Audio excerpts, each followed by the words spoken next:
I'm here the Monday morning, and we've just officially launched the Navigator, which is our new purpose-built aluminium passenger vessel.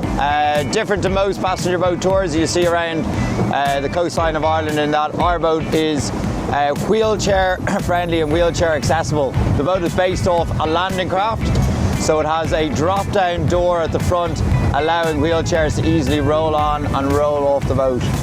We couple that then with bench seating for up to 12 passengers with an easy access door on the side. So commonly in boat tours with the likes of rigid inflatable boats, people have to swing over the side of the boat or get on and off the boat quite uncomfortably. However, with the Navigator, we can easily just open up a little door on the side of the boat and allowing people to step on and off the boat an awful lot easier. So you'll see this working for our commercial arm, Marine Services, and also our boat tours arm, Dublin Boat Tour.